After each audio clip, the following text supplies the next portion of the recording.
ادب بہت بڑی نعمت ہے۔ سید انور شاہ کشمیری رحمت اللہ تعالی علیہ، مفتی کفایت اللہ صاحب رحمت اللہ تعالی علیہ، کفایت المفتی والے، درس میں اپنے طلباء سے سوال کیا کہ انور شاہ کشمیری کیسے بنے؟ کسی نے کہا ذوق حدیث کی وجہ سے، کسی نے کہا ذوق فقہ کی وجہ سے، کسی نے کہا ذوق قرآن کی وجہ سے۔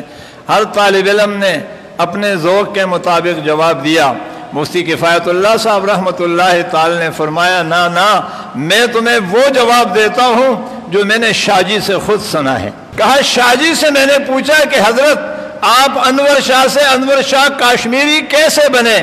کہا کفایت اللہ نے ایک قرینہ مجھے عطا کیا جس کا نام ادب ہے، میں ہر چیز کا ادب کرتا تھا، یہاں تک کہ کتاب میرے سامنے ہے، حاشیہ لکھا ہوا ہے کہ عبارت بالکل سیدھا ہے، حاشیہ اس طرف ہے، میں کتاب کو گھمانے کے بجائے خود کتاب کی طرف گھومتا تھا کہ یہ کتاب کا ادب ہو جائے۔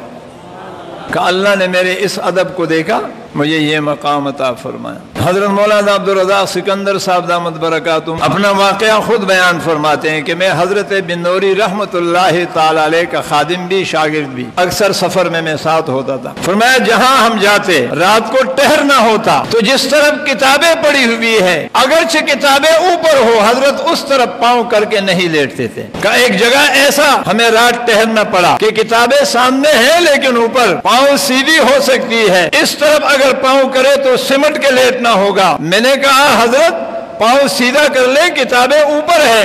کہا اس جملے پر حضرت بنوری رحمہ اللہ کے آنکھوں سے اشک جاری ہو گئے اور فرمانے لگے عبدالرزاق اگر اس طرف میں پاؤں سیدھی بھی کر لوں عرشوں والے رب کی قسم میرے پاؤں خود بخود سمٹ جاتے ہیں۔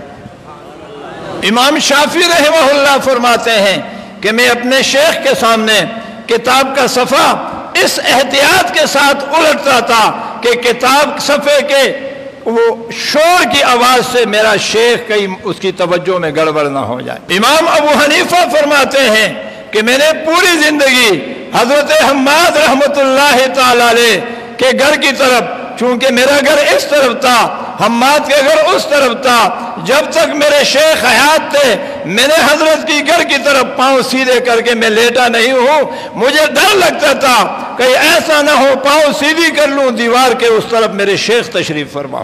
حضرت انس رضی اللہ تعالیٰ عنہ مرض الوفات میں ہیں۔ یہ وہ صحابی ہے جو پیغمبر کونین کے 10 سال خادم رہے، اور یہ وہ صحابی ہے کہ اس کی امی مبارکہ آپ علیہ السلام کے پاس آئی، اے اللہ کے رسول اپنے خادم کے لیے دعا کیجئے کہ اللہ اس کے مال و اولاد میں برکت ڈال دے۔ کسی نے بعد میں حضرت انس سے پوچھا دعا کا کیا بنا؟ کہا دعا کا یہ بنا بیت اللہ کا طواف کر رہے تھے کہ 100 اولادیں تو میں گن چکا ہوں، کہہ دو سبحان اللہ، 100 تو گن چکا ہوں۔ کہا مال کا کیا حال ہے؟ کہا جب سودا سرب لانا پڑتا ہے تو اور تو کوئی چیز ہوتی نہیں ہے، سونے کی اینٹ کو لکڑی والے کلاڑی سے توڑ کے دکان لے جاتا ہوں۔ مرض الوفات میں ہے، ایک شخص آ کے قریب بیٹھتے ہیں کہ مجھے آقا کی کوئی حدیث سنا دو۔ انس فرمانے لگے کہ مجھے سہارا دے کے بٹھا دو۔ صحابہ نے کہا کہ حضرت آپ مرض الوفات میں ہیں، بیٹھنے میں تکلیف ہوگی، لیٹ لیٹ کے سنا دو۔ اس نے کہا حیا آتی ہے، پیغمبر کی حدیث لیٹ کے نہیں سنا سکتا ہوں۔ اس ویڈیو کو شیئر ضرور کریں تاکہ آپ کے ذریعے کسی تک خیر کی بات پہنچ سکے۔